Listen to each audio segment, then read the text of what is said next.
clase número 5. Buenas noches con todos. Permítame compartir la pantalla en esta oportunidad.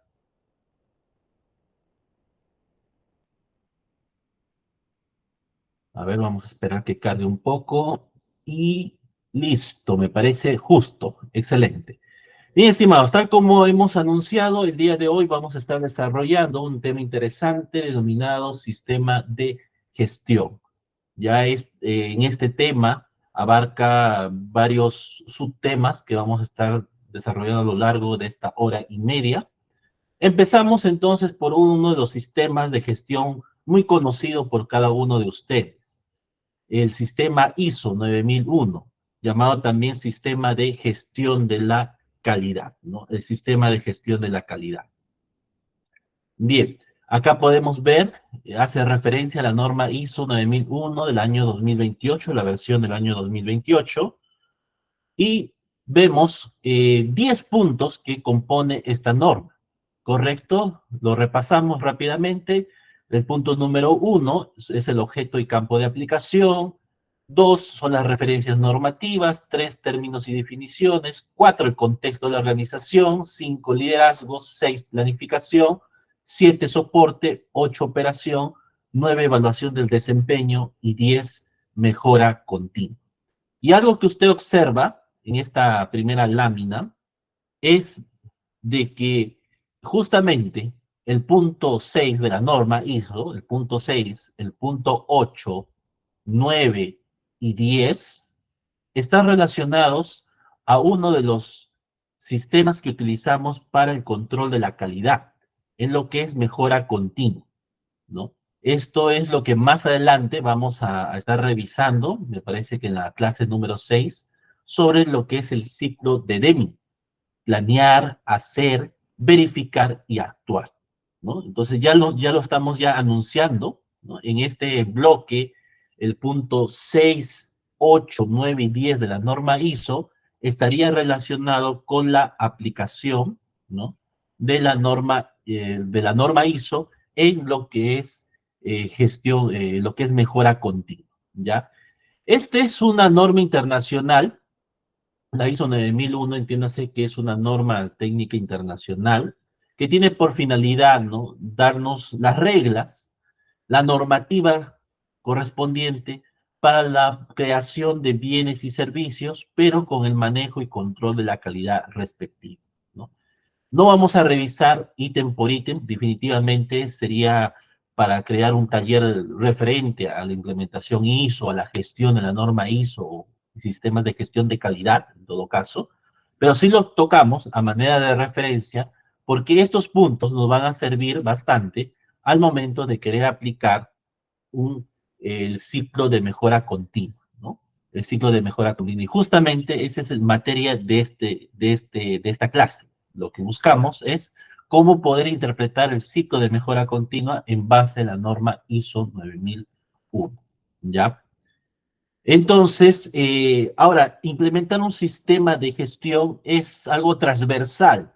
No solamente se ciñe a la parte productiva o la parte de operaciones, sino que también puede abarcar el tema de seguridad, la calidad como tal, las ventas, el proceso de ventas en la empresa, el área logística, las finanzas o incluso el tema de los recursos humanos. Es decir, el ámbito de aplicación de la norma y del sistema es amplio, es transversal, no se limita a una área específica o departamento específico de la empresa. Para nosotros, para este caso, para el curso que estamos llevando, gestión de operaciones, nosotros nos vamos a centrar exclusivamente en las actividades operativas de la empresa. Cómo poder entender y aplicar, ¿no?, la mejora continua en los procesos operativos de la empresa. Porque como usted sabe, la empresa tiene procesos de venta, procesos en el área de finanzas, procesos en recursos humanos. Nosotros solamente en esta oportunidad vamos a centrarnos en la parte operativa, ¿no? En la parte operativa. Muy bien.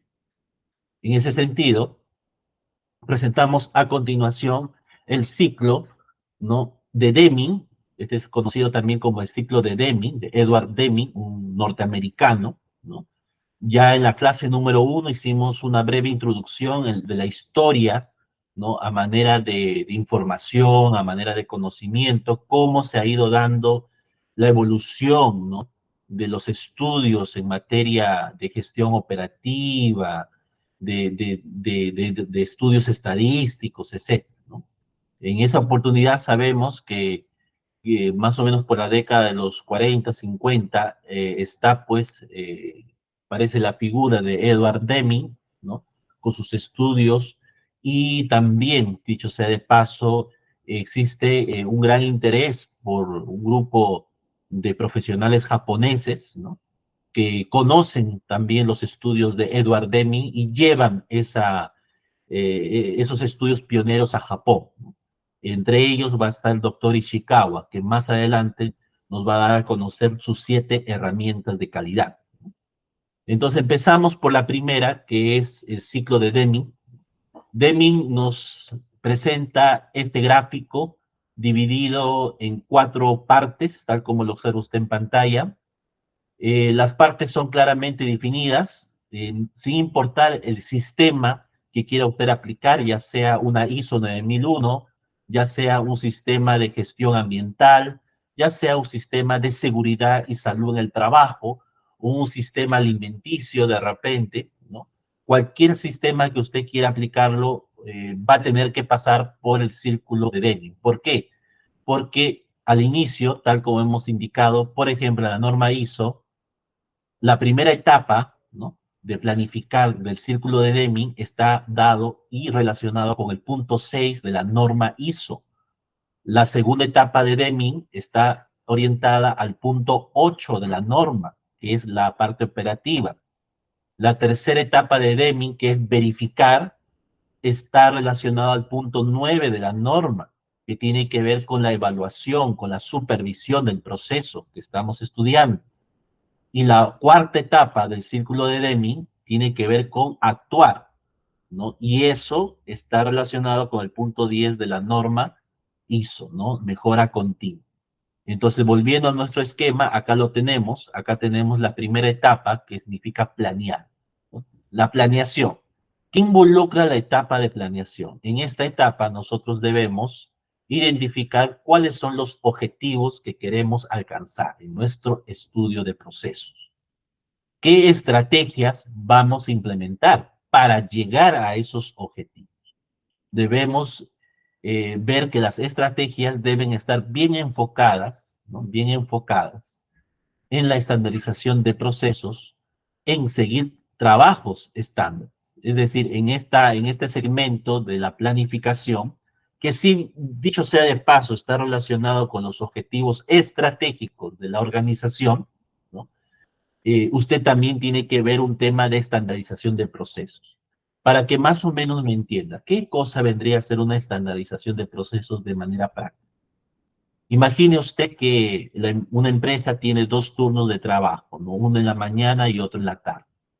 En la mañana, de repente, el supervisor o los encargados del departamento han planificado ya o han establecido ciertos procedimientos, pero lamentablemente solamente lo han hecho para ese turno.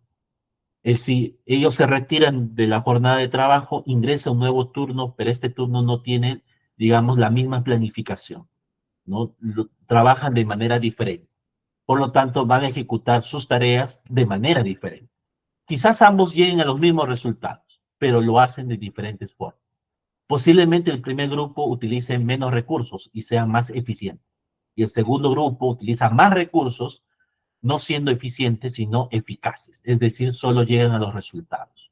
Cuando tenemos esa situación, viendo un mismo proceso, pero manejado de diferente manera, ¿no? Con la utilización de diferente cantidad de recursos, ¿no? Hablamos de rendimiento, eficiencia, estaríamos entonces en un desfase de los procesos. Por lo tanto, la solución sería una estandarización. Es decir, lo mismo que se hace y se planifica en el primer turno, se debe hacer también en el segundo turno.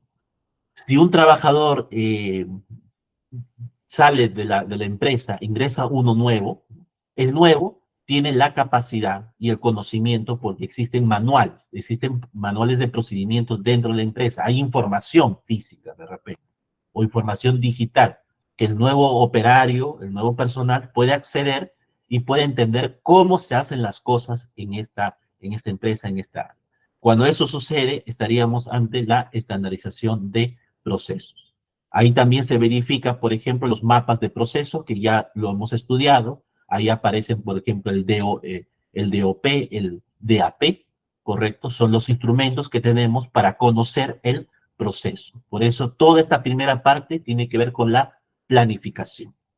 ¿Qué es lo que vamos a hacer en función a los objetivos? La segunda parte, en inglés do, significa hacer, ¿no? Tenemos que ejecutar lo que hemos planificado, ¿no? Toda la planeación hecha en la etapa 1 del ciclo de Deming se tiene que ejecutar, ¿no? Se tiene que ejecutar.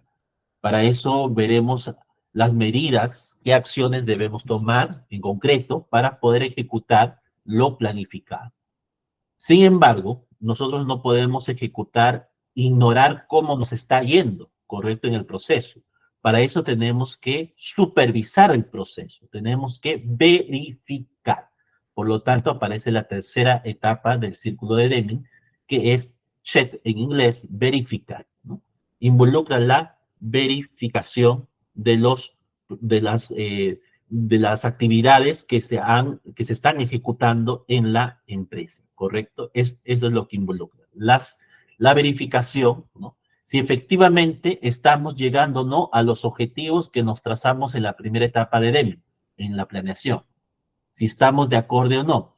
Esto involucraría entonces el proceso de medir, porque la única manera de poder verificar si estamos yendo por el camino correcto, si estamos llegando a nuestros objetivos, a las metas, la única manera sería para controlar eso, y para controlar tenemos que medir, ¿no?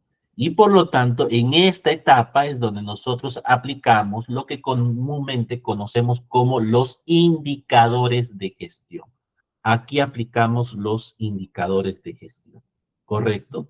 Y lo vamos a ver en breve en un esquema para que ustedes también conozcan cómo podríamos de plantear la aplicación del círculo de Deming en una actividad práctica en la empresa, ¿no? Pero muy importante que hasta acá usted entienda de manera medular qué es lo que implica cada etapa. Recordemos, la etapa de planificar tiene que ver con los objetivos, las metas, qué es lo que estamos buscando, ¿correcto? ¿Qué estamos planificando para ejecutar? La segunda etapa es la ejecución, son actividades concretas que vamos a llevar a cabo con la finalidad de alcanzar esas metas deseadas. Y para saber si estamos alcanzando esas metas deseadas, tenemos que verificar, tenemos que medir para controlar el proceso. Cuando hacemos esto de la verificación, vamos a tener dos escenarios posibles, ¿no? Un escenario en el cual nos sintamos complacidos porque de repente en los resultados que obtenemos al utilizar los indicadores de gestión nos están mostrando que efectivamente estamos en el camino correcto, estamos llegando a nuestros objetivos. Pero el otro escenario es cuando alguno de estos o todos de repente no está conforme a lo deseado. Ahí vamos a tener un problema, ¿correcto? Porque ahí vamos a encontrar, por ejemplo, vamos a suponer que se ha determinado como objetivo estratégico acá en esta primera etapa, tenemos como objetivo, ¿no?, producir de repente, no sé, la meta es reducir, ¿no?, los productos defectuosos en menos de 3%. De repente ese es nuestro objetivo, reducir los productos defectuosos en menos de 3%. ¿Correcto? Entonces acá comienzo yo a ejecutar. De repente una de mis actividades va a ser, ¿no?, supervisar mejor de repente el tema de control de calidad en alguna de las líneas de producción. Línea 1, línea 2 de repente. ¿Correcto? Ya empiezo a ejecutar acá.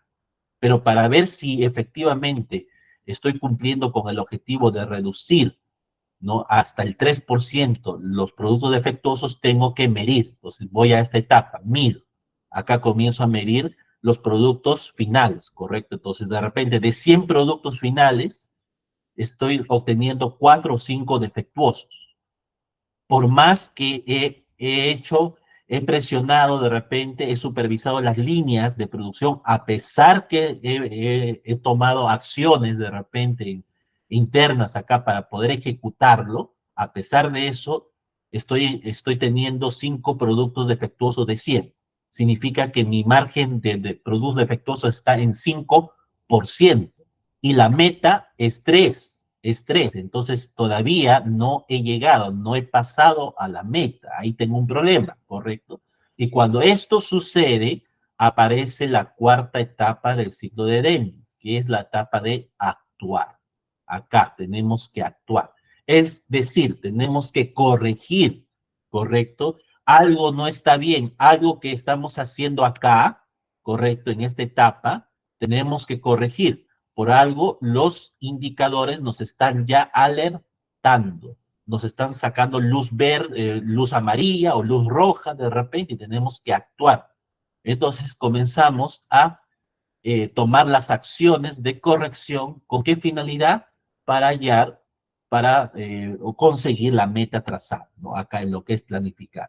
Entonces tomamos acciones correctivas, de repente por ahí al analizar el proceso aquí en la etapa de hacer, de repente detectamos una máquina que no está en buenas condiciones y que tenemos que darle mantenimiento.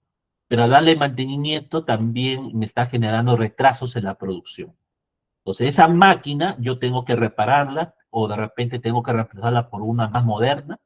Entonces, tengo que tomar una acción. Si descubro que ese es el problema, tengo que corregirlo entonces, ¿ya? Ahora, para poder tomar decisiones o analizar, hay varias herramientas. Nos vamos a apoyar en las herramientas del doctor Ishikawa. Ya son 7 herramientas que vamos a trabajar, ¿ya? Entonces, cualquiera de ellas podemos aplicarlo en esta etapa para poder determinar y dar una solución a ese problema que estamos detectando.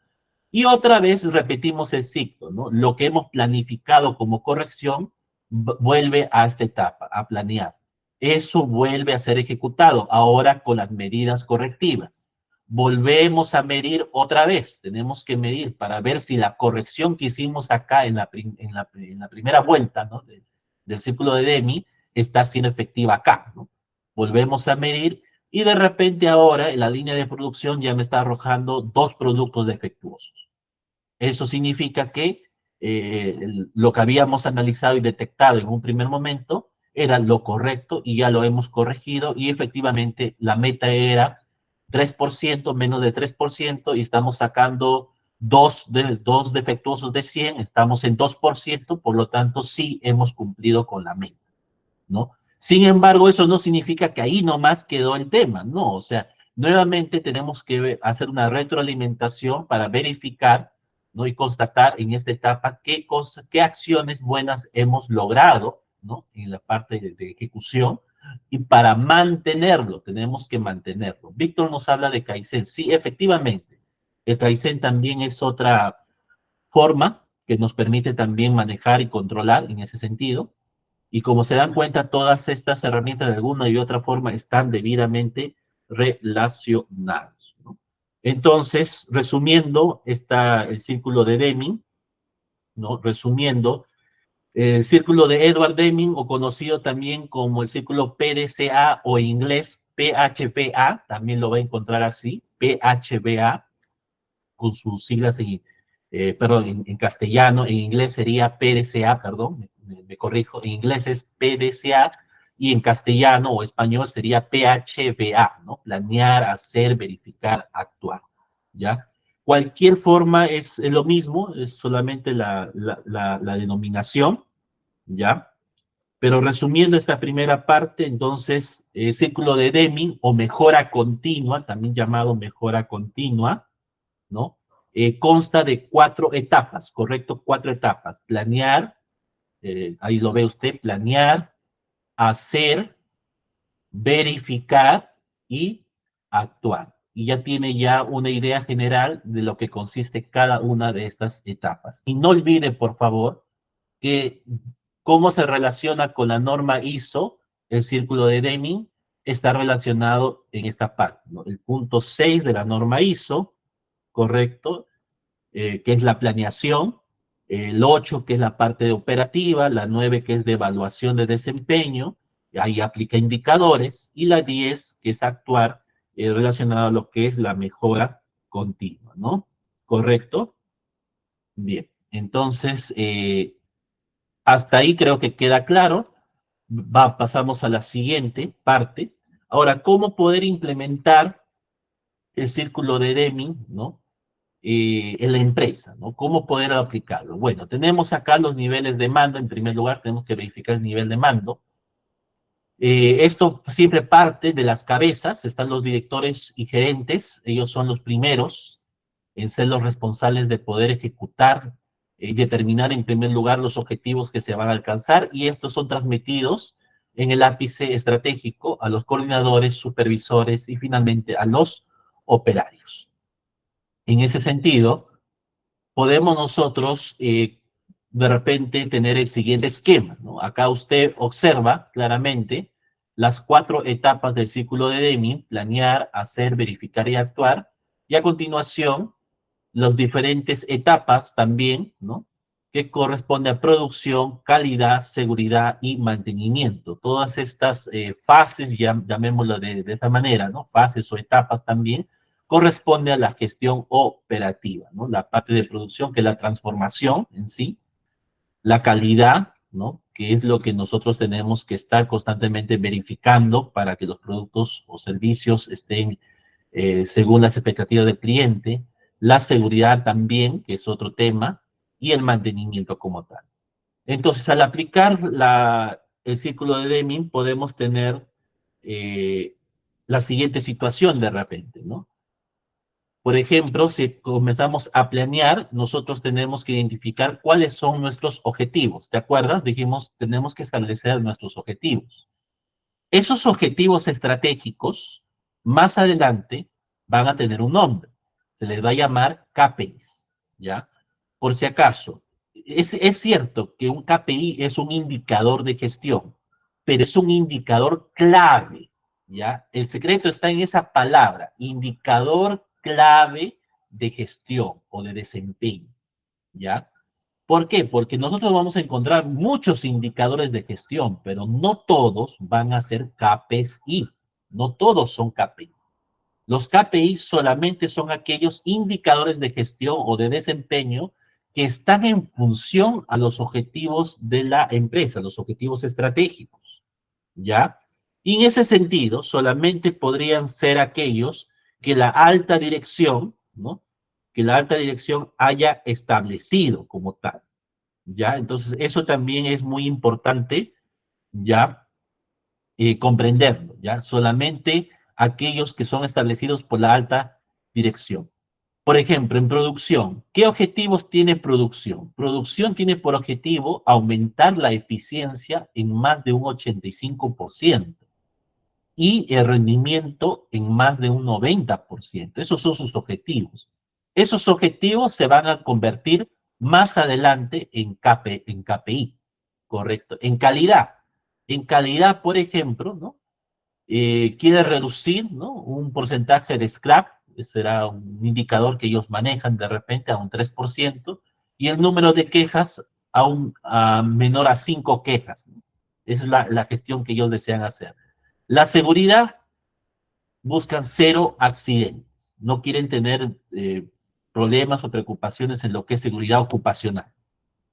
Y en lo que es mantenimiento, ¿no? Quieren tener reportes objetivos, ¿no? De averías menores a 10, ¿no? Y el tema, por ejemplo, de mantenimiento, ¿no? De repente la maquinaria, ¿no? Que ellos utilizan, quieren tenerlo a menos de 30 minutos, ¿no? Es muy interesante estos objetivos. Ahora, una vez establecidos en la etapa de planear los objetivos, pasamos a la siguiente etapa. ¿Qué vamos a hacer para conseguir estos objetivos que tenemos acá? ¿No? ¿Qué podemos hacer? ¿No? Entonces, ahí tenemos que identificar qué herramientas vamos a utilizar, cómo vamos a hacer este seguimiento como tal, ¿no?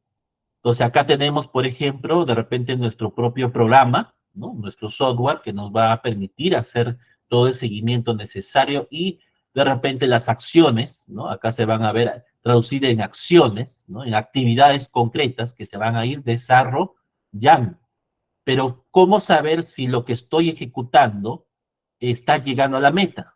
Por lo tanto, tengo que pasar a la cuarta etapa, verificar. Y en la cuarta etapa, miren lo que sucede, comenzamos a medir estos indicadores. Medimos.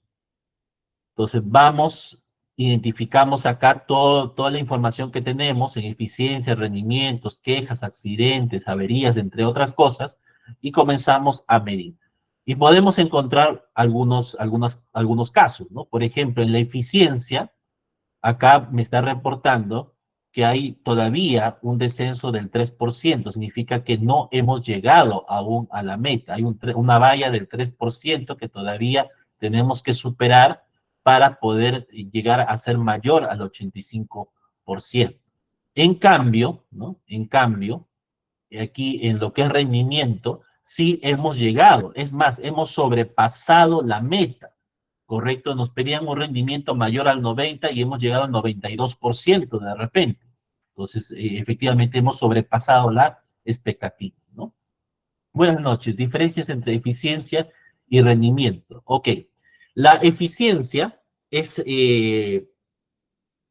lo que nosotros utilizando los recursos, ¿correcto? Recuerda que en un proceso, Alexander, en un proceso tenemos entradas y salidas, ¿correcto? Ya. Si yo, por ejemplo, le doy importancia al proceso y a los recursos que he utilizado para llegar a esos resultados, cuando menos recursos he utilizado y he conseguido resultados, entonces eso es ser eficiente. He sido eficiente, ¿correcto? Es el uso adecuado de los recursos que estoy utilizando, ¿ya? El rendimiento, por el contrario, ¿no? El rendimiento es algo más genérico, ¿no? Es algo más genérico, porque el rendimiento podría estar enfocado principalmente, ¿no? En la capacidad que tiene de repente el operario como tal, ¿no? Ya no está enfocado a los recursos que está utilizando el operario, sino a sus propias capacidades, ¿no? Entonces, esto me está midiendo el uso de los recursos que he utilizado, pero acá me está midiendo la capacidad del operario, ¿no? Esa sería la diferencia más adecuada en todo caso. Víctor también nos pregunta qué significa NA. Esto de aquí podríamos interpretarlo en todo caso, ya que se trata de mantenimiento, podríamos interpretarlo que es un indicador posiblemente referente a las máquinas, al mantenimiento que se está realizando, al tiempo que se está tomando hacer cambios y preparaciones en la máquina, posiblemente, ¿ya? Entonces, y acá se está proponiendo un tiempo que sea menor a 30 minutos, ¿no? A 30 minutos, ¿no? Claro, es como un tiempo promedio, digámoslo así, sí. Y si observamos acá los resultados de este indicador, ¿no? Cuando pasamos a la etapa de verificar, ¿qué observamos? Que efectivamente en la última etapa de mantenimiento, ¿no? Hemos conseguido, ¿no? Por ejemplo, en averías, ¿no? En averías estamos en 1, ¿no? Y a nosotros nos pedían menos de 10. Excelente, ¿no? O sea, en todo el periodo solamente hemos tenido una sola avería, ¿correcto? Entonces eso es una buena noticia. El tiempo que nos está tomando de repente entre la preparación y ajuste de máquina es de 2 minutos. Excelente. O sea, estamos por buen camino. Acá nos pregunta Alexander, ¿tiempo promedio en que ocurre una falla es eso?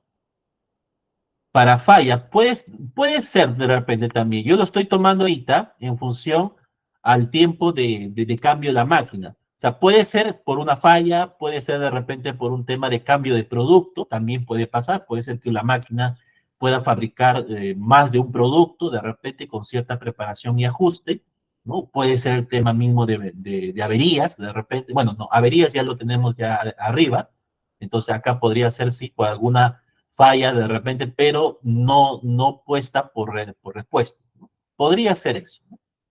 Pero esta es a manera de ejemplo, ¿no? Lo que más nos interesa a nosotros es entender lo que es el círculo de Daniel, ¿correcto? Muy bien. Y finalmente tenemos la última etapa que es actuar, ¿no? Actuar.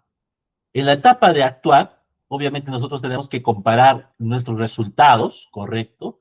Versus a los objetivos, ¿no?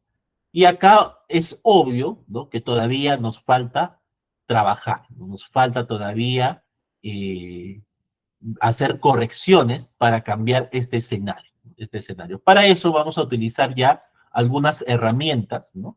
Algún mapa de proceso, algunos registros, de repente algún estudio de por medio que nos permita, ¿no?, de alguna manera, ¿no?, dar solución a los objetivos, ¿no?, a los resultados que hemos conseguido, ¿no? Ahora, al respecto, este es un formato, también quiero presentarles la siguiente presentación en Excel. Justamente acá lo tengo a la mano.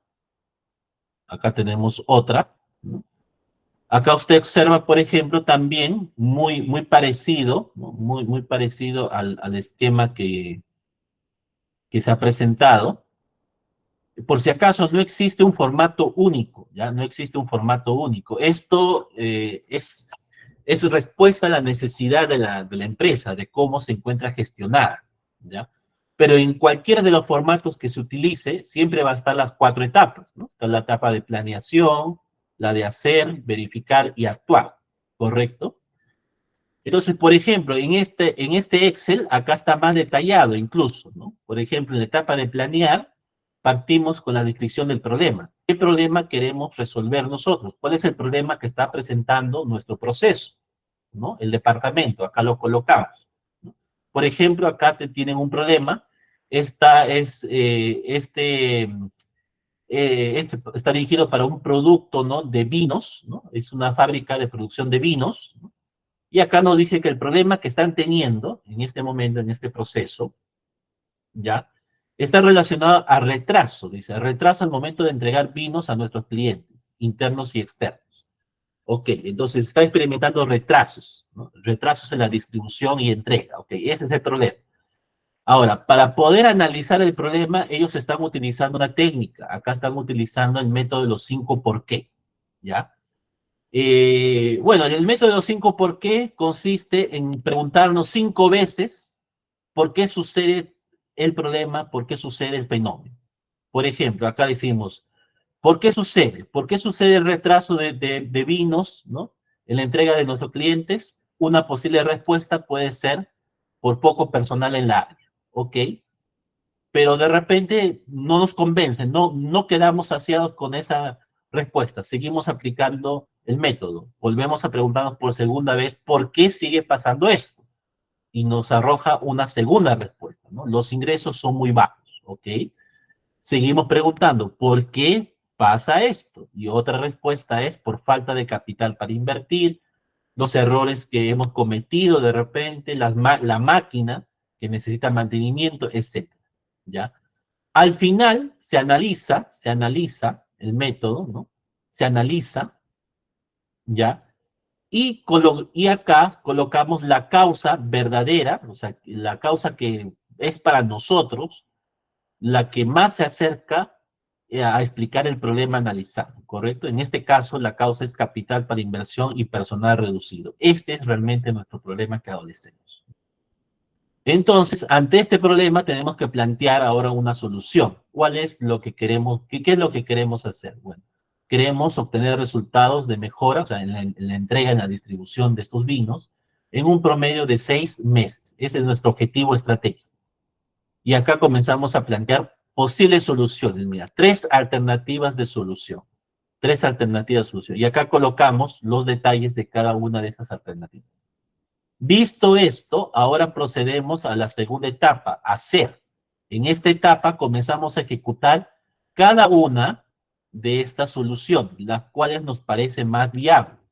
De repente, estoy optando por la solución número 1. Comienzo acá, incrementar los ingresos.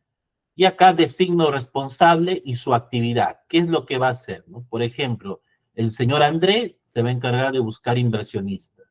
La señorita Leslie dirigir el personal de su área, y así, ¿no? Va a haber delegaciones acá. Y procedemos a verificar que se está ejecutando actividad por actividad, ¿correcto? Luego de un tiempo, colocamos acá los resultados que hemos obtenido, debido a la ejecución. Ahora, para saber si esto está de acuerdo, si esta solución número 1 que lo estoy desarrollando acá en la segunda etapa, ¿no?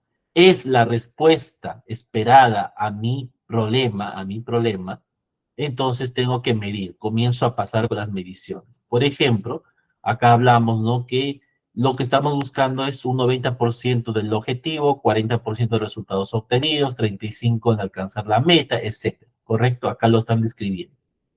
Y esto tiene que evidenciarse en la gestión de la empresa, ¿no? Como A.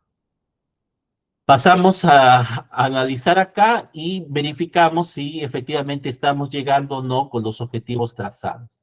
Si no, si no llegamos, entonces acá tenemos que plantear qué corrección debemos realizar, ¿correcto? Y repetimos el proceso, volvemos a repetir el proceso, pero quizás descartamos ya la solución 1, ¿no? Porque la solución 1 no es lo que habíamos esperado, ¿no? De repente intentamos la solución 2 y si te percatas, a veces es un tema de ensayo y error, ¿no? Tenemos que ir proponiendo alternativas más viables, ¿no?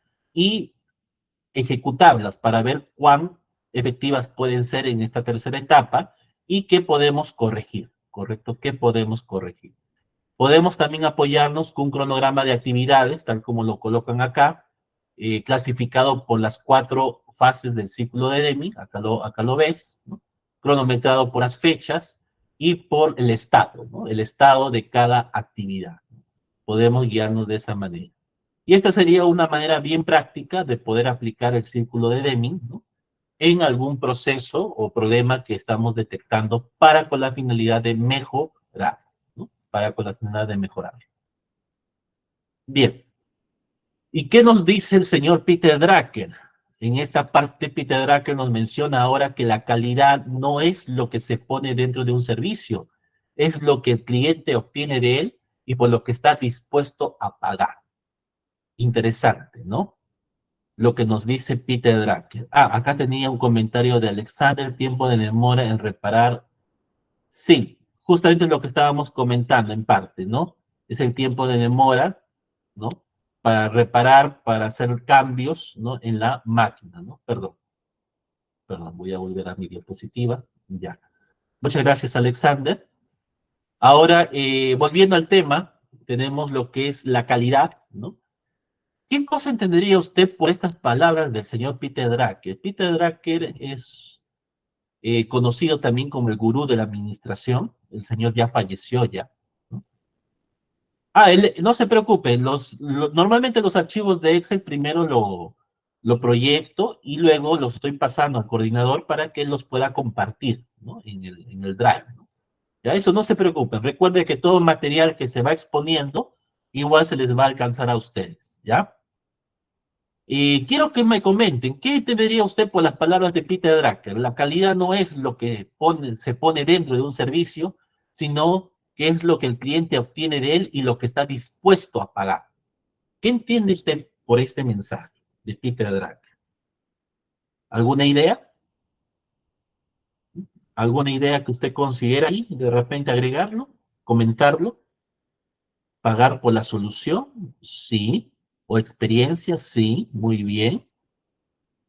Mira, Raúl, si me dices eso, entonces concordarás conmigo de que, a ver, Alessandra también nos dice, son los parámetros que el cliente le da valor a un producto. Sí, también, también. Calmar dolores, claro, si queremos verlo como una propuesta de valor, sí. Si lo analizamos como propuesta de valor, efectivamente es calmar algún problema, algún dolor, alguna dolencia. Es el analgésico, ¿no? Que le estamos dando al cliente, ¿no? Para aliviarle ese problema, esa preocupación, ¿no? Eso es desde el estudio del mapa de valor, ¿no? Satisfacción del cliente, sí. Todo lo que han dicho está en lo correcto, está en lo correcto. Pero vamos más allá de esto. Algo interesante que dice Peter Drucker es que el cliente está dispuesto a pagar. El cliente está dispuesto a pagar. A veces tenemos el concepto errado de que para que el cliente nos compre, tenemos que darlo barato, el precio, por debajo incluso de la competencia, para que de esa manera agarremos mercado. A veces tenemos ese concepto predeterminado, ¿no? Pero algo que el señor Peter Drucker nos está diciendo es lo siguiente, ¿no? O sea, no necesariamente tienes que bajar el precio de un producto para que te compren, ¿no? Si tu producto es de calidad y tu cliente lo sabe, tu cliente va a estar dispuesto a comprarlo. No importa el precio que le coloques, porque va a haber clientes que van a tener esa capacidad de compra y lo van a hacer, siempre y cuando tu cliente entiende, es consciente de que tu producto, o bueno, en este caso servicio, es de calidad. Claro, hay un dicho que dice bueno, bonito, barato. Eso no te lo niego, eso no te lo niego. Sin embargo, hay casos, ¿no? Hay casos. Hay casos en los cuales de repente usted tiene la posibilidad de repente, ¿no? De un hospedaje, por ejemplo. A ver, Alexander nos dice ejemplo un Lamborghini. Sí, exacto. No todos tenemos la capacidad de repente económica para comprar de repente un auto de este tipo, ¿no? Pero existen personas que sí lo hacen. Así que existe mercado, ¿no? Pero quiero colocarles un ejemplo interesante, ¿no? Un ejemplo interesante que de un amigo, por ejemplo, ¿no? Él es un veterinario, tiene una veterinaria, y acá, bueno, yo radico en el distrito de Los Olivos, en Lima, ¿no? Y acá existe una veterinaria que tiene varios establecimientos de producción, ¿no? De atención, perdón, de atención veterinaria. Y, por ejemplo, un corte y baño para una mascota puede estar cobrándole 80 soles, ¿no? Para poder bañar y cortar a un perrito, por ejemplo. Y mi amigo, que también tiene su veterinaria, ¿no? Él cobra, por ejemplo, por corte y baño 40 soles, es decir, la mitad, la mitad. Y algunos de sus clientes, él me comentó, ¿no? Que, bueno, que lo fue a buscar, le dijo, doctor, ¿cuándo cobra usted? Bueno, yo le cobro 40, ¿no? Y cuando va, pues, se sorprende de que este cliente prefirió irse a otra veterinaria que le cobraban 80. No voy a decir, obviamente, el nombre de la veterinaria porque esa sale publicidad, ¿no? Pero la pregunta es, ¿por qué este cliente estaba dispuesto en pagar más por un mismo servicio que consistía en corte y baño?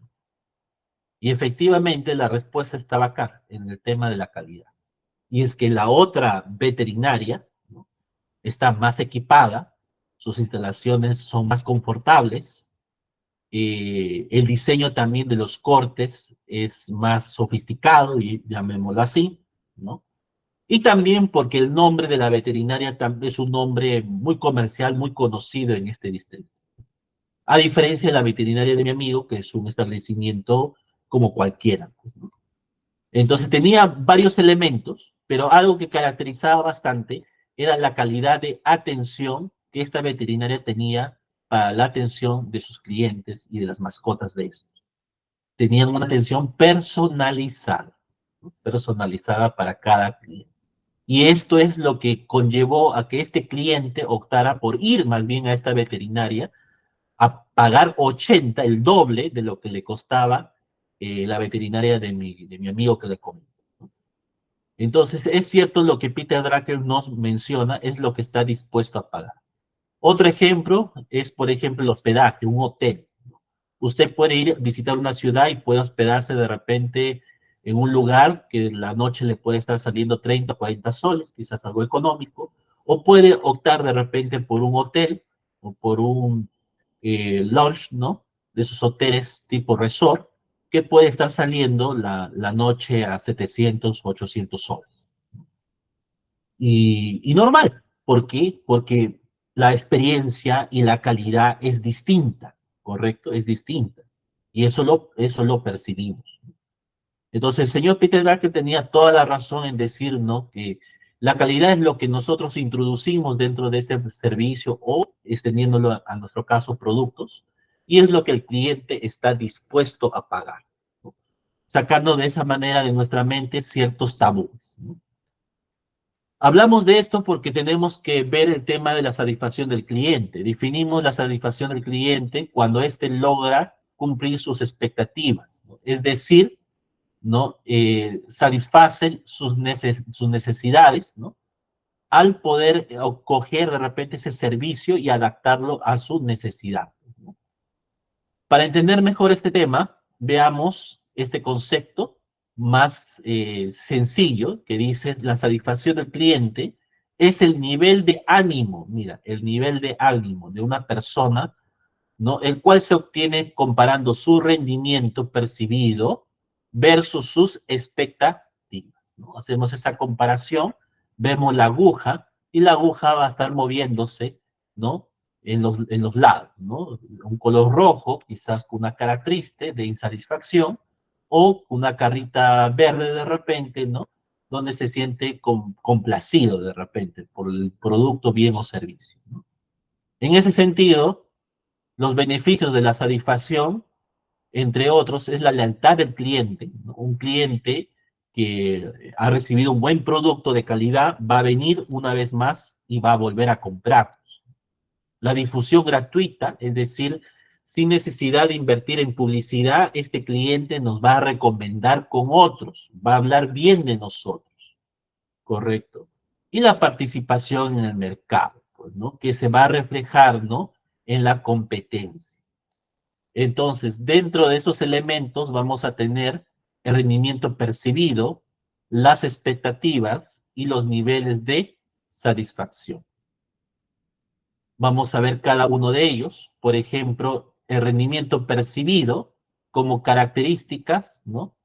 Este rendimiento está dado desde el punto de vista del cliente. Por lo tanto, es algo muy subjetivo y muy voluble, ¿correcto? Es decir, no es raro que un cliente nos compre a nosotros en un primer momento y luego consiga lo mismo con otro cliente y nos deje, ¿no? Nos puede dejar.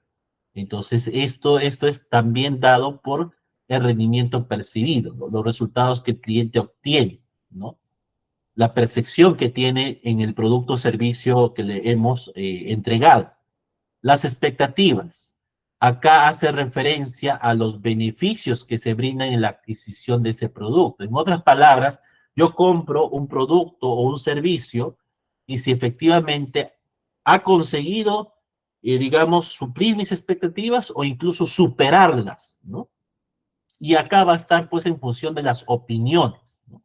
Al momento que nosotros queremos hacer, por ejemplo, la compra de un producto, normalmente por internet, no dudamos de revisar los comentarios o la calificación del producto en las estrellas, ¿no? A veces nos piden, califica usted el producto y deje un comentario.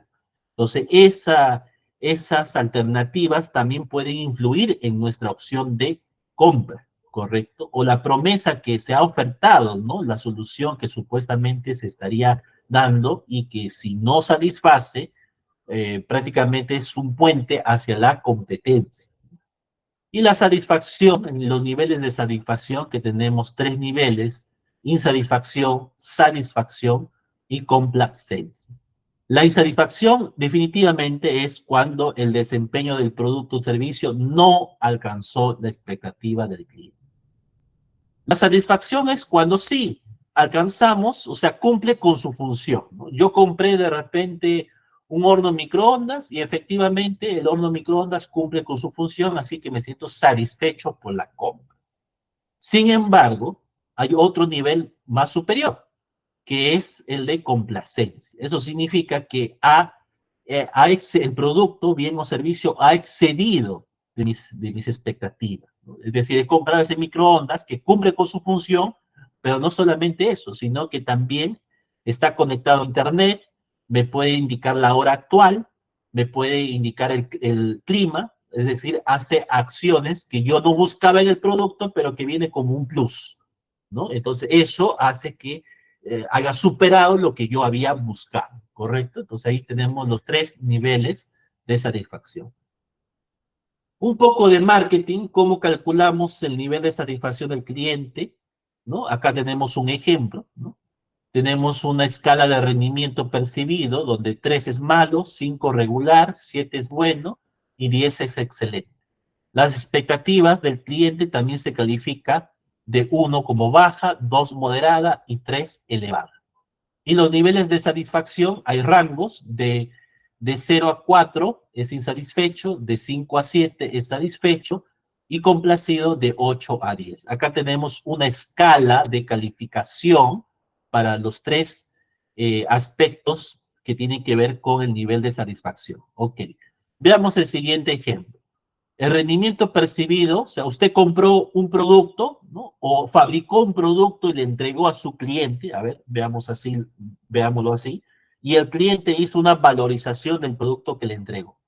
En primer lugar, el rendimiento percibido fue de 5, es decir, el cliente le calificó como regular. El producto es regular para el cliente. Pero las expectativas, ¿no? Pero en las expectativas que tenían los clientes eran moderadas, lo calificó con 2, mire, con 2. Entonces, es cierto que el cliente aceptó su producto con una calificación de 5, ¿cumplió su función? Sí, sí cumplió con su función. Es decir, nosotros vimos claramente que sí, se dio. Entonces, ¿cuál será la escala de satisfacción? Restamos nada más esta calificación, 5 menos 2, tal como me indica la fórmula que lo tengo acá. Rendimiento menos expectativas, ¿correcto? Resto y me da un valor de 3.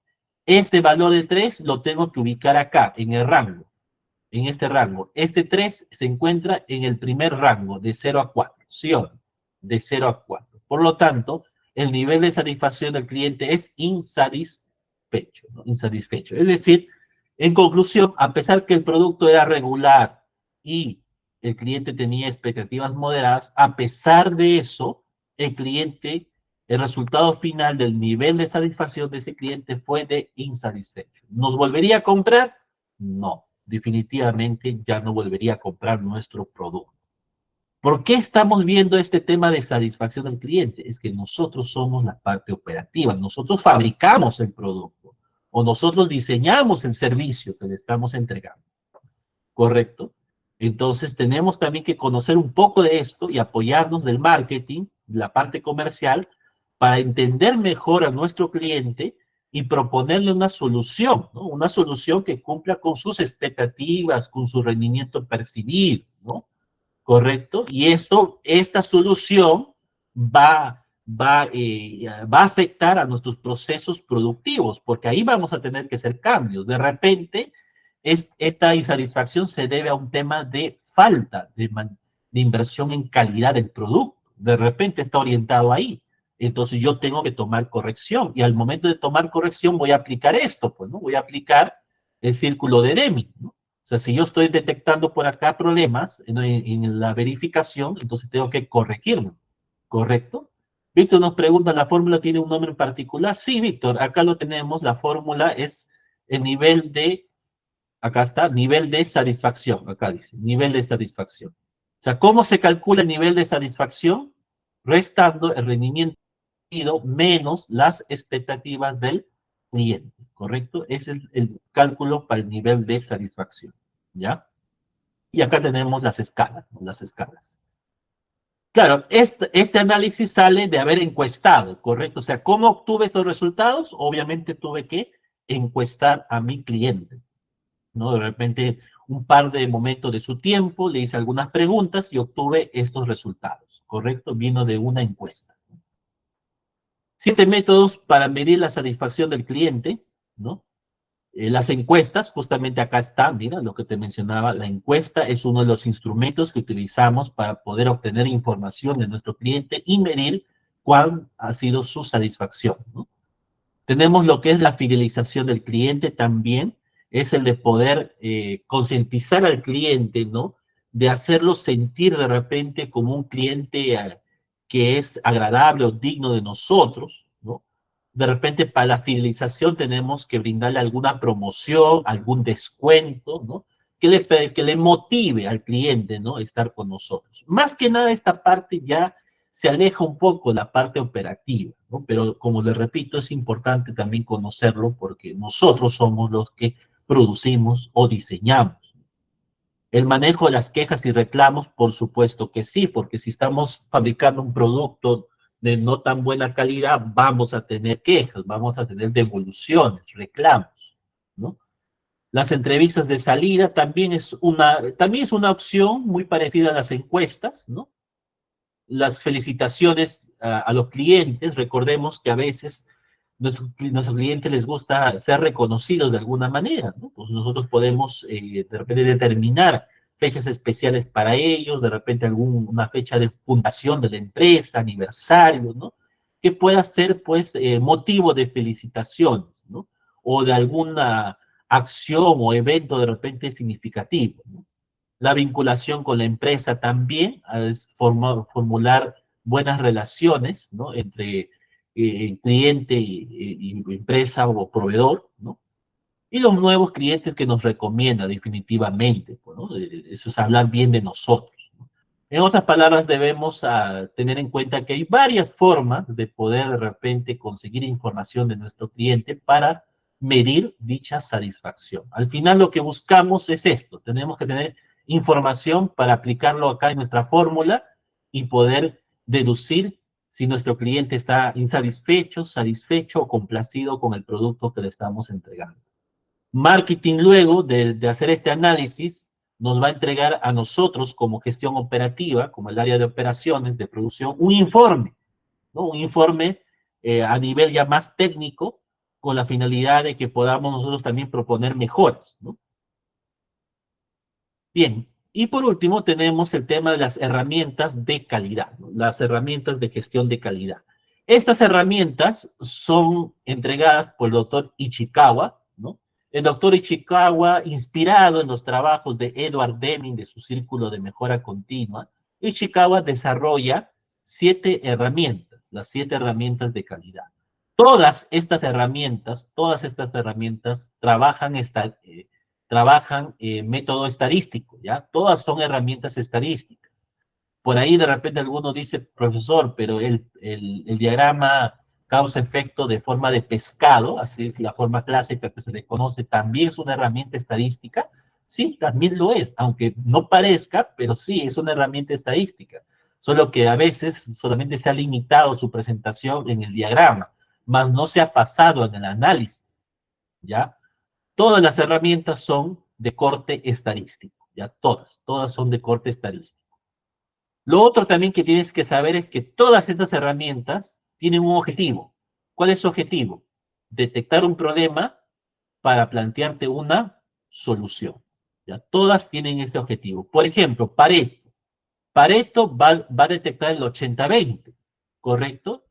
El 80-20. ¿Qué significa? Que va a priorizar los problemas o los productos de repente que se van fabricando en un porcentaje determinado, que en breve lo vamos a explicar, y esto sería el origen de los problemas. Y si solucionamos, ¿no?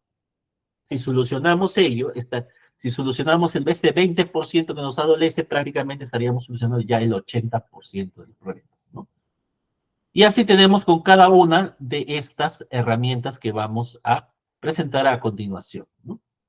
Acá tenemos un cuadro resumen de las 7 herramientas, qué significan cada una de ellas y para qué sirven, ¿correcto?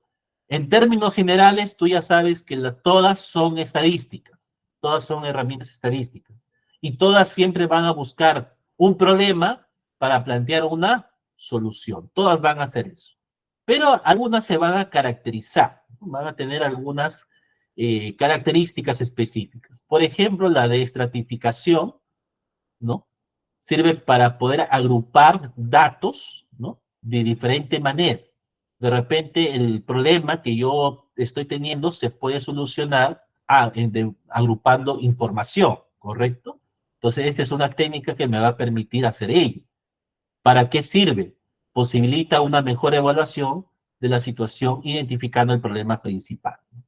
O la hoja de verificación, los famosos el checklist, ¿correcto? Acá coloco todo, las actividades o productos que debo verificar y voy dando un visto bueno, ¿correcto? Es un registro, una planilla de recolección de datos. Sirve para recopilar datos, ¿ya? Pero esa recopilación de datos yo lo tengo que ir verificando, ¿no? Una a otra, ¿correcto? El gráfico de Pareto también me demuestra, es un diagrama de barras, ¿no? Que ordena los casos de mayor a menor, tal como lo observas, de mayor a menor, ¿no? Y hay una jerarquía también para poder atender estos problemas. Eso significa que yo voy a priorizar los problemas que son mayores, ¿correcto? Los de mayor envergadura, y si yo soluciono esto, esto involucraría ya la solución de otros problemas menores, ¿correcto? Es decir, estos de acá, estos problemas menores no son tan importantes, porque solucionarlos sería una pérdida de tiempo. Me conviene centrarme en los problemas de mayor envergadura, porque al solucionarlo esto, estaría ya prácticamente solucionando el problema en sí.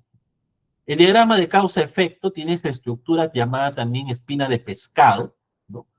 Donde acá colocamos las posibles causas en las espinas del pescado, colocamos acá las causas posibles, analizando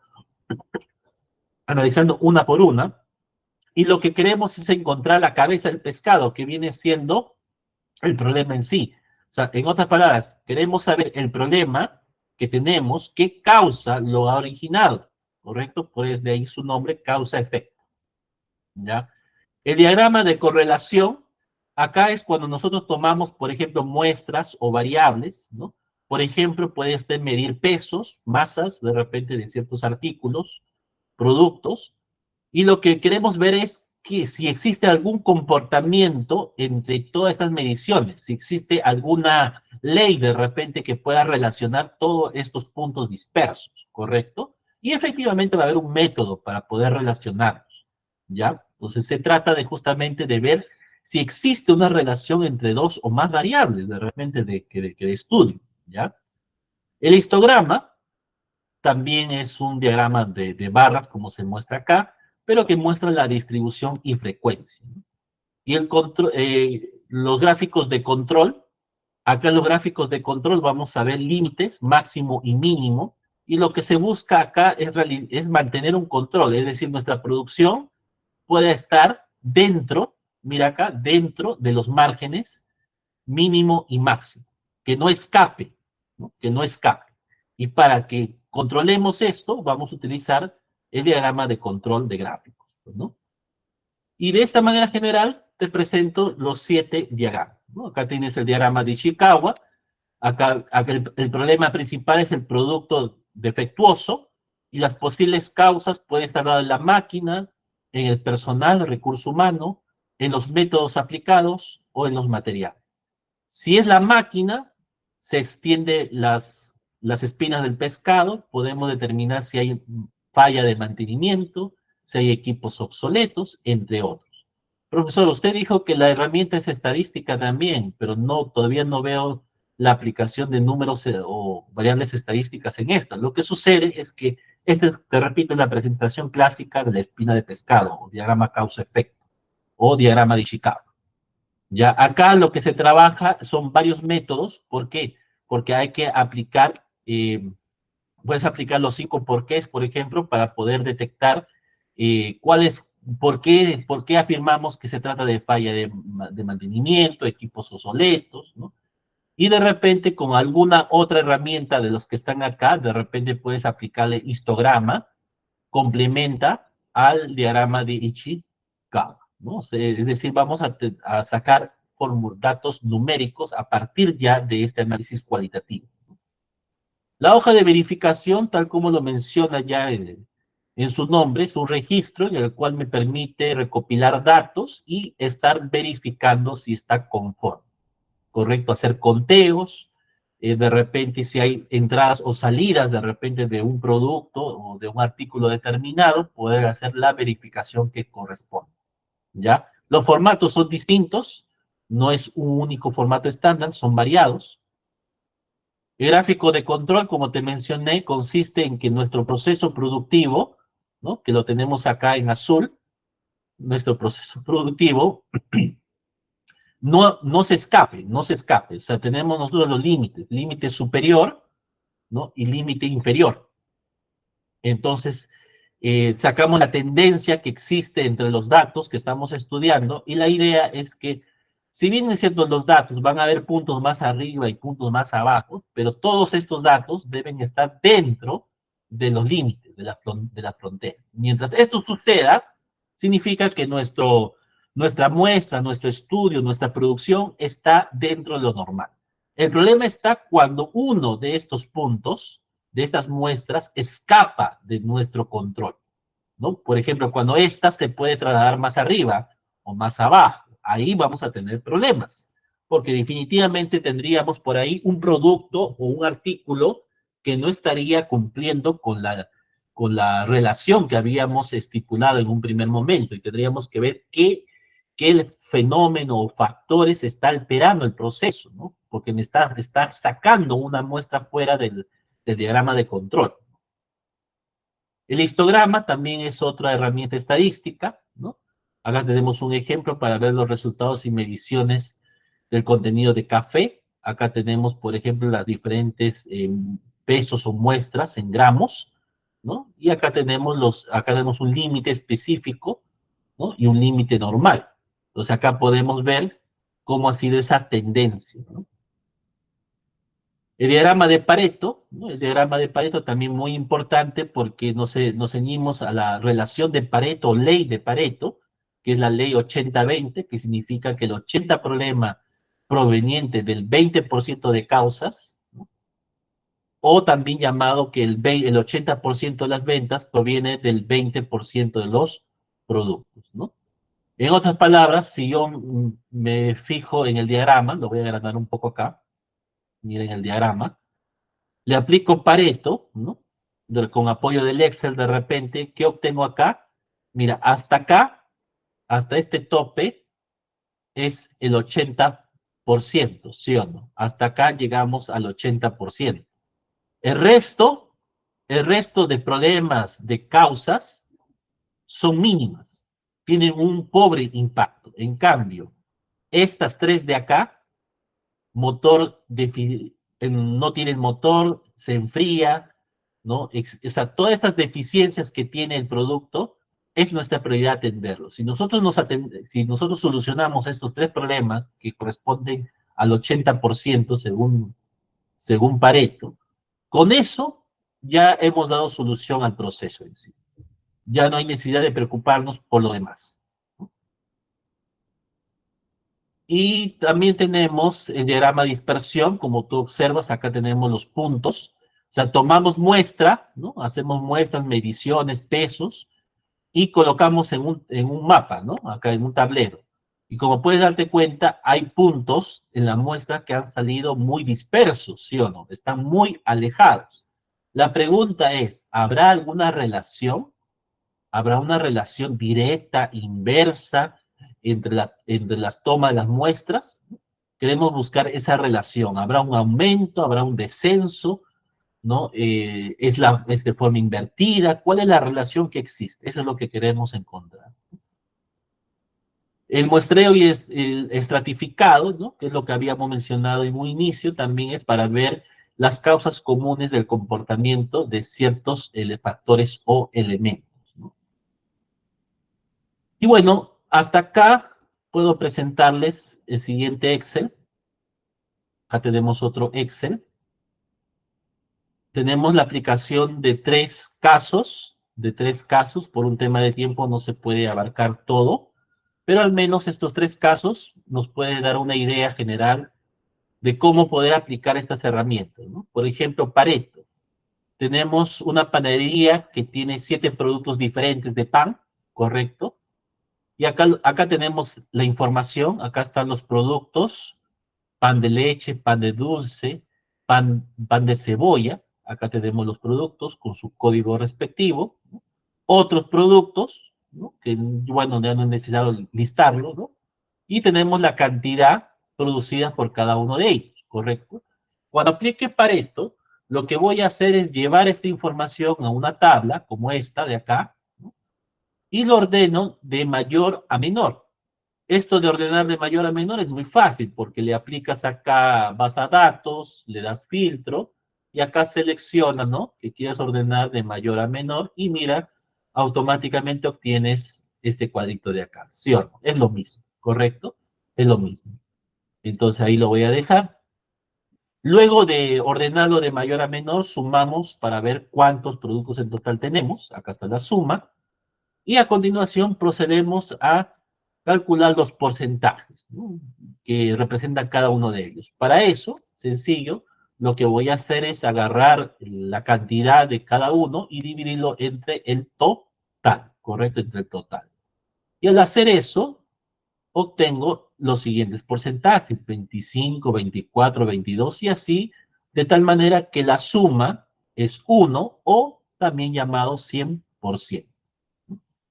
Una columna adicional añado para calcular la frecuencia acumulada. ¿Cómo es esto de la frecuencia acumulada? Bueno, lo que vamos a hacer es sumar. Por ejemplo, en la primera fila no hay ningún predecesor, por lo tanto es el mismo resultado. Pero a partir de la segunda fila, mira lo que sucede. Estamos sumando la cantidad anterior con la cantidad actual, ¿correcto? Y si sigo inspeccionando, va a ser el mismo comportamiento, cantidad anterior más la cantidad actual, ¿correcto? Y arrastro la fórmula y de esa manera se suma de manera acumulativa, ¿correcto?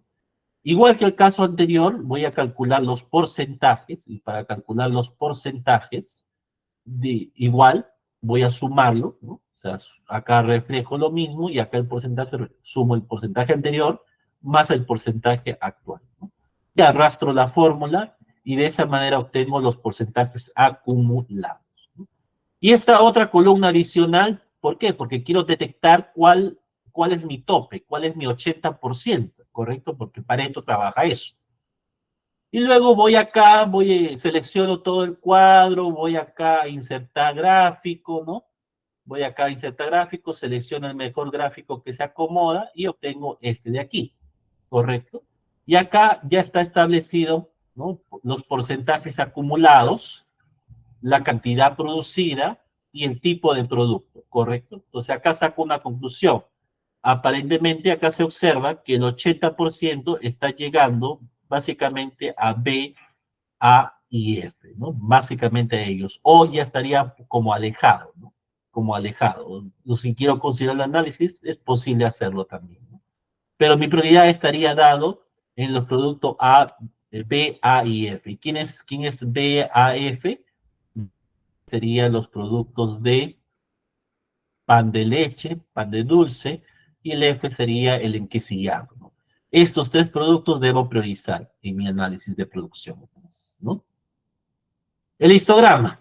El histograma, para ver una aplicación directa con el histograma, seguimos el mismo caso, una panadería, ¿no? Dice, el gerente de la panadería notó que la producción de pan no abastecía la demanda, a pesar que se preparaba la masa principal para la producción de pan necesaria.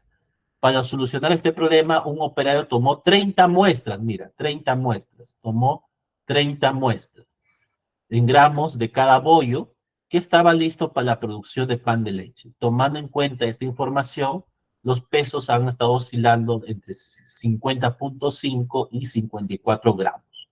En otras palabras, el gerente de producción se dio cuenta de un caso irregular, ¿no?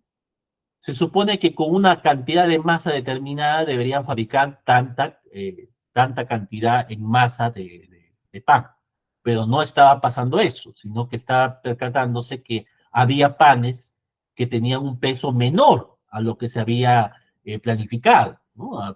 Utilizando esa masa. Entonces lo que se va a hacer es un estudio. Se ha tomado 30 muestras de ese mismo proceso y era de esperarse que íbamos a tener diferentes resultados, ¿no? Acá están los resultados de esas muestras. Entonces, para este caso nos conviene aplicar, ¿no?, el histograma. Para esto, calculamos el dato mínimo, ¿no? Ahora, para estar nosotros verificando a simple vista, 30 datos es fácil, ¿no? Al ojo podríamos detectar el dato mínimo, pero imagínate que tuviéramos una data de 100 o de 1000 datos. Ahí sería muy difícil de poder ubicarlo a simple vista. Para eso utilizamos la fórmula de Excel llamado min. Min me arroja el valor mínimo de una matriz. En este caso, la matriz es única y es toda esta columna, ¿correcto? Entonces acá aplico la matriz, ¿no? Quiero que analice toda esta columna y de manera automática Excel me arroja que el dato mínimo es 50. De la misma manera, ¿no?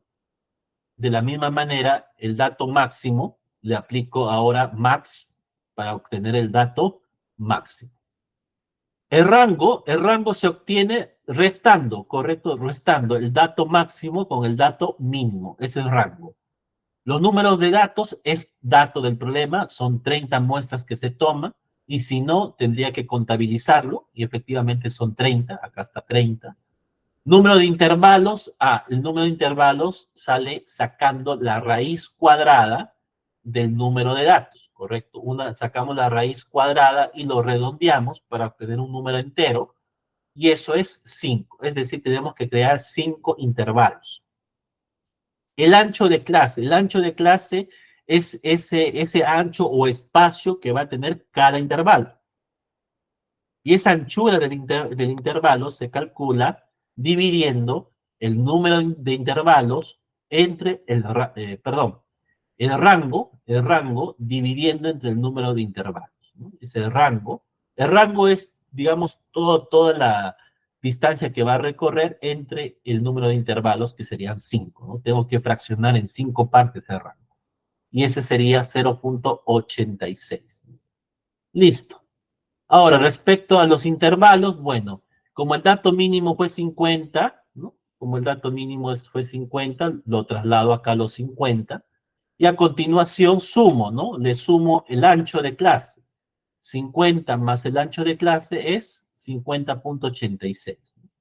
Este vuelve a bajar acá, ¿correcto? Este baja. Estamos construyendo los famosos intervalos, ¿no? Este baja acá y se suma otra vez con su ancho de clase. La suma sería 51.72. Y así, vamos continuando con el mismo proceso hasta completar los intervalos de clase. Respecto a cuántas muestras estarían dentro de cada intervalo, tendríamos que contabilizarlo, ¿correcto? Tendríamos que contabilizar cuántos están dentro son menores a 50.86, 51.72 y así. Acá lo tenemos ya contabilizado y le aplicamos un diagrama, insertar el gráfico y obtenemos el histograma correspondiente. En este caso, por ejemplo, vemos que el proceso no controlado tiene ciertos límites, ¿correcto? Hay límites que debemos tener en cuenta para realizar cada bollo, ¿no? Cada bollo, y lo que se espera que la masa tenga, ¿no? O sea, debemos acá implementar un control. Hasta ahorita lo que estamos observando es que estos rangos, desde 50.86 hasta 54.3, al menos lo que estamos estudiando, estaría oscilando el rango de clase entre estos dos, ¿correcto? Donde, evidentemente, la mayor parte lo tiene el rango de 52.58. Entonces, deberíamos tener cuidado al realizar el pronóstico en este segmento, ¿no? La pregunta de Víctor nos habla, creo, de Pareto. En el cuadro de Pareto todos tienen 80. Lo que sucede, Víctor, que este de acá de 80 es una columna auxiliar, ¿ya? Es una columna auxiliar. ¿Para qué? Para sacar esta línea de aquí, esta línea de acá de 80. Ya justamente, mira, yo lo selecciono acá y marca el cuadro de esta parte. ¿Ya? En otras palabras, se añade esta columna auxiliar para que aparezca en el gráfico, ¿no? El límite del 80%. Y de esa manera poder partir mi gráfico y decir, desde este punto de cruce hacia la izquierda, son los productos que yo debo precisar, ¿no? Para este caso, ¿no? Y finalmente tengo otro caso del diagrama, ¿no? Siempre va así. Recuerda que Pareto trabaja 80-20, ya 80-20, así que el punto de referencia va a ser para nosotros el 80%. Herramientas, tenemos el diagrama de dispersión. Mira, acá también tenemos un caso muy parecido. Se ha hecho el pesado de las masas en diferentes tiempos, ¿correcto? En diferentes tiempos. Se han tomado 30 muestras y se ha hecho durante 7 días. Y acá tenemos, mira, durante 7 días se ha tomado esta muestra, el peso de la masa 12, el tiempo de amasado ha sido 13, acá ha sido de 10 y el peso de la masa ha sido de 9. Entonces nos dan todo una relación de muestra de información y esto lo llevamos a un gráfico. Igualito, vamos a insertar, o sea, seleccionamos acá nuestra matriz, vamos acá a insertar gráfico y acá elegimos el que más se acomoda. En este caso, el de puntos correlativos, de dispersión. Si hacemos eso, nos va a arrojar este siguiente diagrama y acá vemos claramente, ¿no?, cómo los puntos están dispersos Y sí existe una relación, porque acá ya nos está mostrando esta relación que existe entre los puntos. Hay una recta, o sea, hay una relación directa, ¿correcto? A más peso de la masa, mejor dicho, a mayor tiempo, mayor peso de la masa. O sea, esta es la relación que estás hallando, ¿ah? En otras palabras, si tú lo que quieres es tener una masa con un peso adecuado, tienes que darle más tiempo en ese proceso. Eso es lo que estás deduciendo con este análisis. O sea, estás descubriendo que sí existe una relación entre el peso de la masa y el tiempo de amasado. A más tiempo, mayor peso. O caso inverso, a menos tiempo de amasado, menos peso de la masa. Esa es la relación que has encontrado acá. Y profesor, ¿y estos puntos dispersos? Bueno, recuerda que también los datos, cuando hacemos cálculos, puede haber un ligero margen de error, ¿no? Podríamos aplicarle otra herramienta para descubrir cuál sería ese margen de error, pero de repente son despreciables, ¿no? Más que nada estamos deduciendo que la mayoría de 30 veces que se ha tomado como muestra, ¿no? Solo dos de repente son la excepción del caso. El resto de datos cumple con la relación directa, ¿no? Y es finalmente lo que nos interesa, ¿no? Sí, puede haber un margen de error, pero un margen de error especial y controlado a la vez, así que no nos afecta mucho, ¿no? Diferente sería que la mayoría de las muestras estuvieran tan dispersas que obviamente no se podría determinar una relación directa o inversa, ¿no? O si hay aumento de crecimiento, ahí sí sería otra cosa. Pero acá claramente vemos que sí, los puntos tienden a ser una línea recta y esto estaría mostrándonos una relación directa, ¿no? Dice Alexander, ¿cómo qué herramienta para ver el margen de error y cómo, ya. Lo que sucede es que en esta parte yo lo podría combinar también con los límites, con este de acá, con este, ¿sí o no? Y para ver margen de error, podría calcular la desviación estándar, ¿correcto? Pero ese es cálculo ya estadístico. La desviación estándar podría indicarme también a la vez el margen de error. Pero esa toma de muestras yo la podría controlar porque podría determinar cuáles son mis límites inferior y superior y obligar a que las muestras solamente oscilen en este rango permitido. Podría combinar las herramientas, ¿ya? Ojo, una herramienta por sí sola no es suficiente para el análisis. Muchas veces vamos a tener que combinarlas, ¿ya? Vamos a tener que combinarlas. Y bien, para terminar esta parte entonces de sistemas de gestión, ya hemos visto ya mejora continua, pasamos a los diagramas, las 7 herramientas de calidad, y ahora procedemos a ver la gestión de procesos según la norma ISO. Esto ya lo hemos estudiado nosotros, ya sabemos que un proceso es la transformación de entradas en salidas, ¿no? Entradas en salidas. Pero este proceso va a tener una secuencia de pasos ordenados, ¿correcto? Acá está la secuencia. Va a haber interacciones con otros factores, recurso humano, financiero, entre otros, ¿correcto? Dentro de esto, del proceso, hemos dicho que aplican los sistemas de producción. Tenemos que elegir un sistema de producción y dentro de estos vamos a tener que evaluar los criterios y métodos que vamos a aplicar a nuestro proceso, los recursos necesarios, pero también tenemos que medir y controlar el proceso, por lo tanto ahí vamos a evaluar, ¿no? Vamos a evaluar. Y si le aplico vuelta al círculo de Deming, tendría que pasar por las 4 etapas, ¿no? Que sería dentro de la mejora continua, ¿no? La mejora continua.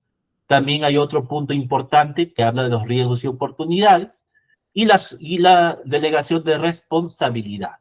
Si sumo todo esto que he comentado, todo esto nos da como resultado un sistema de gestión de calidad. Brevemente revisemos cada uno de ellos. Ya sabemos que un proceso es un conjunto de actividades que son transformadas desde las entradas en salidas. Ese es un proceso.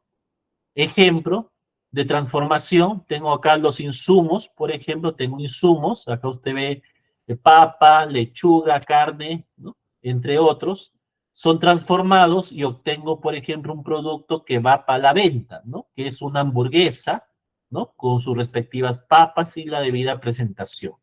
Las actividades para realizar este producto, hay 5 actividades claves.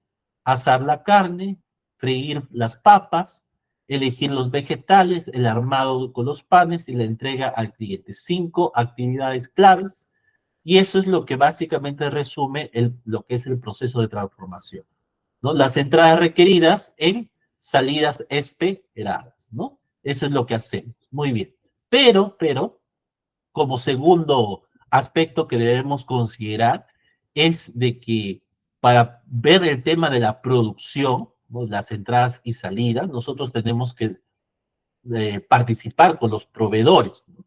Hay un tema de los proveedores, un proceso de recaudo con los proveedores también para que ellos puedan operar, ¿no? Y también un proceso de transporte, porque luego las salidas tienen que, ese resultado final debe ser entregado al cliente, ¿correcto? Entonces ahí va a haber un tema de interacción también de la producción, ¿no? Ahora, esta secuencia de interacción entre las partes, recuerden que tanto el proveedor como el cliente pueden ser llamadas partes interesadas, los famosos stakeholders, ¿no? Los stakeholders. Y entre las partes interesadas, ¿no? Va a haber procesos y subprocesos, ¿no? Que se van a ir relacionando de tal manera que se entrega hasta el producto final. En este proceso tenemos que identificar criterios y métodos que se van a aplicar, ¿no? Por ejemplo, acá en las entradas, una actividad, recuerde que en un proceso, una actividad 1 puede ser una salida para el siguiente proceso. Acá vemos ingreso de insumos, corte de tela, costura, control de calidad y empaque, ¿no? En todo esto nosotros tenemos que realizar control. El control va a ser muy importante. Ya sabemos que para controlar tenemos que aplicar indicadores, ¿no? Indicadores. Como cuarto aspecto también tenemos que determinar cuáles van a ser los recursos necesarios. Por ejemplo, el recurso humano. ¿Cuántos operarios voy a necesitar en planta? ¿Cuántos supervisores? ¿Cuántos vendedores de repente en los puntos de venta? Etcétera. Voy a tener que determinar el recurso humano. También la parte financiera. ¿Cuánto es el presupuesto que estamos asignando de repente para la parte productiva, para las actividades de apoyo, entre otras cosas? El lugar de venta, de repente, el tema de seguridad, si vamos a invertir en seguridad, o en tecnología, de repente, ¿no? En tecnología, entre otras cosas. Como quinto aspecto, tenemos que ver también que existe responsables, los cuales cada uno tienen una labor determinada. Por ejemplo, el gerente financiero se va a preocupar por buscar fuentes de financiamiento para la empresa y ver en qué puede invertir también, ¿no? O sea, tiene que ver fuentes de financiamiento, si va a sacar un préstamo, si va a hacer uso de una renta de repente, pero va a tener que entregar a la empresa dinero para que ésta pueda usarla como capital de trabajo, ¿no? O a su vez, si tenemos excedente de capital, tenemos ganancias, utilidades, el gerente financiero va a tener que determinar qué se va a hacer con ese excedente. De repente, comprar una nueva máquina, ¿no? Invertir en una nueva máquina. El director o gerente de talento humano ve la parte de recursos humanos, ve lo que es la contratación de personal idóneo. El jefe de producción se va a centrar también en la parte de proceso, en la parte de producción, en la planificación y supervisión de esta. El gerente de calidad que se va a preocupar, obviamente, para que los productos cumplan con los estándares establecidos y eviten ser rechazados, ¿no? También hay un tema de seguridad, ¿no? De riesgo, ¿no?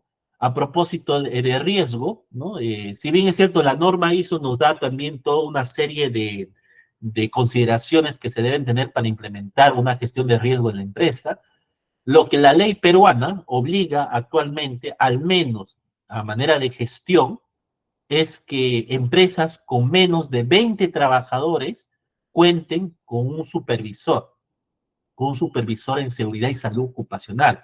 Y empresas con más de 20 trabajadores deben contar con un comité de seguridad. Hace un par de meses, SUNAFIL ha bombardeado a las empresas de cualquier tamaño, de cualquier tipo, sector económico, a regularizar este aspecto en el T-Registro, ¿ya? Por si acaso, de repente, no sé si alguno tiene también ese conocimiento, pero sí, hace un par de meses, SUNAFIL ha estado asustando, alertando a las empresas para que puedan cumplir con este requisito que la ley demanda en su última versión. ¿ya? Para nosotros es importante el manejo de riesgo. Para trabajos de alto riesgo, recuerden que existe el tema de seguro complementario, el SCTR, que la empresa está también obligada a adquirirlo para proteger a sus trabajadores, ¿no?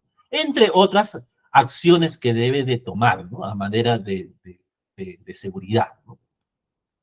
Los riesgos sabemos que están y que podemos nosotros determinar, aprovechar de estos para ver esas oportunidades, ¿no? Otro aspecto es la evaluación e implementación de cambios, ¿no? De resultados, indicadores de gestión, que también es muy importante. De repente por acá podemos hablar de los KPIs, ¿no? Tenemos que evaluar, hacer seguimiento, el control estadístico. Cuando te hablan de control estadístico, implícitamente te están diciendo que apliques las 7 herramientas de Chicago. Acá tienes que aplicar las 7 herramientas de Chicago. Como octavo, estamos hablando de la mejora. En la mejora continua tenemos que aplicar lo que conocemos del círculo de Deming. Planear, hacer, verificar y actuar. Consiste prácticamente en salir de nuestra zona de confort y buscar siempre lo que es la mejora continua, la mejora constante de nuestros procesos. Esto también involucra automatizar, invertir en tecnología e innovar, ¿no? Estar buscando siempre cosas nuevas para hacer dentro de la empresa, entre otras cosas, ¿no? Resumiendo entonces, 8 pasos para poder caracterizar el proceso adecuadamente según la norma ISO en gestión. Tenemos que ver las entradas y salidas de nuestro producto, la secuencia de interacciones con los recursos, los criterios y métodos que vamos a utilizar, paso 1, paso 2, recursos utilizados, los responsables que vamos a delegar, los riesgos y oportunidades que detectamos, la evaluación, que es del desempeño, acá aplicamos indicadores también, o incluso herramientas de calidad como las de Chicago, y finalmente lo que es la mejora continua, la aplicación del círculo de D, ¿correcto? ¿Ya? Víctor nos dice, ¿cómo diferenciamos la administración de la gestión de operaciones? ¿Qué bibliografía básica nos recomienda? Ya, mira, en sí, gestión de operaciones y administración de operaciones es lo mismo, lo vas a encontrar con esos términos. Pero si quieres ser más específico, recuerda que la gestión es un valor agregado, a diferencia de la administración. Ya, la administración es el arte de planificar, organizar, controlar, supervisar, que son los principios administrativos. Pero la gestión va más allá de eso. La gestión no se limita en los procesos administrativos, sino que propone cambios, mejoras. Está siempre buscando la mejor manera de hacer las cosas. Y cuando uno aplica eso, está gestionando en ese sentido, ¿ya? Eso sí es que quieres tener el concepto entre administrar y gestionar, ¿no? Pero a términos generales, administración de operaciones o gestión de operaciones es lo mismo. En bibliografía, mira, tengo justo un libro que quería compartirles la última clase, ¿ya? Hay un libro de gestión de operaciones, ahorita no me acuerdo, discúlpame el autor, pero es un libro bien práctico que yo ya he estado revisándolo, lo he descargado de manera gratuita, menos mal, algunos libros son de paga, pero en este caso sí lo tengo. Déjame buscarlo, lo tengo en mis archivos y también lo voy a estar compartiendo en el Drive, ¿ya? Para con el coordinador. Bien, estimados, no sé si tienen alguna otra consulta. ¿Alguna otra consulta? Sí, no se preocupen, yo les voy a alcanzar esos libros. No lo tengo ahorita a la mano, déjenme buscar entre mis archivos. Justo la semana pasada estaba revisando información también para actualizar. Y es un libro bien interesante porque habla de casuística, ¿ya? Me gustó bastante encontrar este libro. Ya, discúlpenme que se me fue el nombre del autor, no me acuerdo ahorita, pero el libro se llama Administración de Operaciones. Ya, Administración de Operaciones, así se llama ese libro. ¿Ya? Bien, nivel de satisfacción de las clases, complacencia. Ok, muchas gracias. Bien, estimados, entonces, si no hay ninguna otra consulta, les voy a estar dejando entonces con nuestro coordinador. No se olviden, la próxima clase vamos a estar viendo ya método de trabajo, evaluaciones, ahí vamos a estar viendo también el tema de indicadores y KPIs, ¿ya? Ahí vamos a hablar bien.